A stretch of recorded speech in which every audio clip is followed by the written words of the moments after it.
Physics biology online classes में आपका हार्दिक स्वागत है। मैं अनीता। आज मैं आपको क्लाइनेफेल्टर सिंड्रोम के बारे में बताऊंगी। चलिए देखते हैं। सबसे पहले इसकी खोज H.F. क्लाइनेफेल्टर ने 1942 में की थी। यह सिंड्रोम लिंग गुणसूत्रों की ट्राइसोमी के कारण होता है। बेटा, ट्राइसोमी क्या होते हैं? अगर हम फीमेल्स में देखें तो लिंग गुणसूत्रों की संख्या 2 होती है, XX, और मेल्स में देखें तो कितनी होती है? तब भी 2 ही होती है, लेकिन क्या होती है? XY। लेकिन इस कंडीशन में क्या होता है, इसमें एक X क्रोमोसोम आकर जुड़ जाता है। जैसे यहाँ पर अगर हम देखें तो क्या है, XX और Y। अगर नॉर्मल कंडीशन होती तो XY होता और यहाँ पे मेल बनता, लेकिन इसमें क्या हो रहा है, एक X एक्स्ट्रा आके जुड़ रहा है। किसमें? लिंग गुणसूत्र में। तो कंडीशन क्या हो रही है, 44 प्लस XXY इक्वल टू 47, यानी कि इसमें क्या हो रहा है, ये एक X एक्स्ट्रा आके जुड़ रहा है, जिस कारण इसमें गुणसूत्रों की संख्या कितनी हो रही है? 47 हो रही है।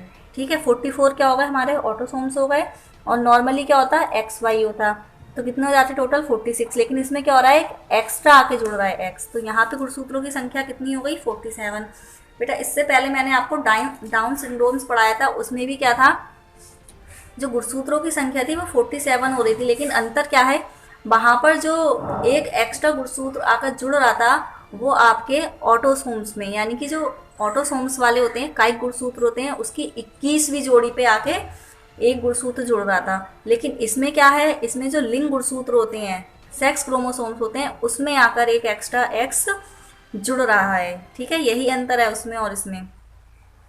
और इसमें क्या होता है, पुरुष और स्त्रियों के लक्षणों का मिश्रण पाया जाता है, यानी कि इसमें मादा और नर दोनों के लक्षण मिश्रित रूप से पाए जाते हैं। वाई गुणसूत्र की उपस्थिति के कारण इनका शरीर लंबा व सामान्य पुरुषों जैसा होता है, लेकिन अतिरिक्त एक्स गुणसूत्र के कारण इनके वृषण तथा अन्य जननांग व जनन ग्रंथियां अल्प विकसित होती हैं। इसे हाइपोगोनेडिज्म कहते हैं। मतलब बाई गुणसूत्र की उपस्थिति, यानी कि बाई गुणसूत्र होने के कारण इनका शरीर कैसा होता है? लंबा होता है और सामान्य होता है। और एक्स गुणसूत्र होने के कारण इसमें क्या होता है, जो इनके वृषण होते हैं तथा अन्य जनन अंग होते हैं वो कैसे होते हैं? जनन ग्रंथियां कम विकसित होती हैं, और इस कंडीशन को क्या बोलते हैं हम? हाइपोगोनेडिज्म। ठीक है, तो इसमें क्या होता है, इस रोग में क्लाइनेफेल्टर्स में जो गुणसूत्रों की संख्या होती है, लिंग गुणसूत्रों की संख्या होती है, वो क्या होती है? एक एक्स्ट्रा हो जाती है।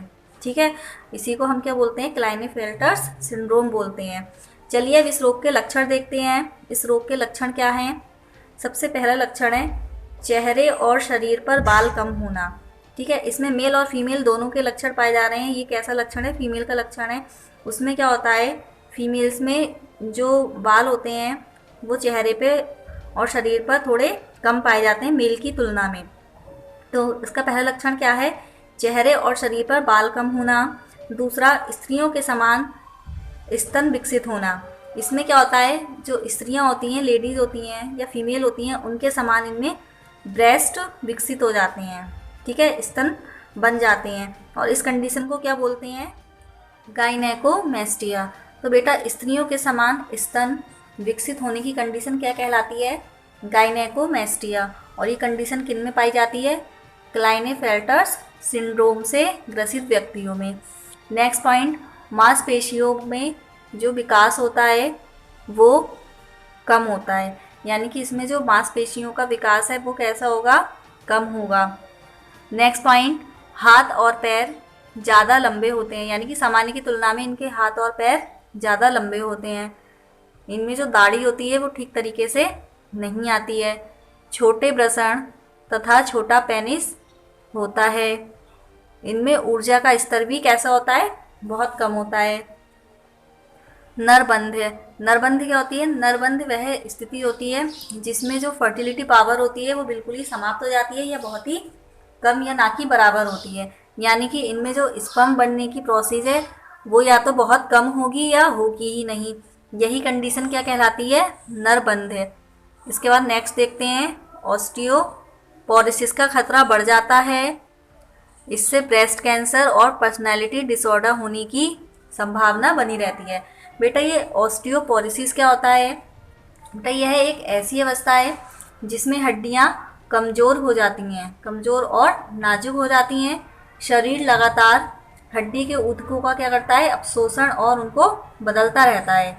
लेकिन जब ये ऑस्टियोपोरोसिस होता है तो उसमें जो होती है नई हड्डी उतनी तेज़ी से नहीं बन पाती जितनी तेज़ी से पुरानी हड्डी नष्ट होती हैं। तो यही कंडीशन क्या कहलाती है, ऑस्टियोपोरोसिस। ठीक है बेटा, ये तो इसके लक्षण हो गए। इसमें एक चीज़ और बता रही हूँ मैं आपको, ऐसे क्लाइनफेल्टर सिंड्रोम भी होते हैं जिनमें जो लिंग गुणसूत्र होते हैं उनकी संख्या 3 से अधिक होती है। जैसे क्या है, इसमें क्या था, XXY था। ठीक है, तो इसमें ऐसी कंडीशन भी हो सकती है, फॉर एग्जाम्पल XXXXY। ठीक है, ऐसी कंडीशन भी हो सकती है। और इसमें XXXXX ऐसी कंडीशन भी हो सकती है। ठीक है, तो ज़रूरी नहीं है कि इसमें यही कंडीशन हो, लेकिन ये वाली कंडीशन नॉर्मली है, ये बहुत ही कम मिलती है।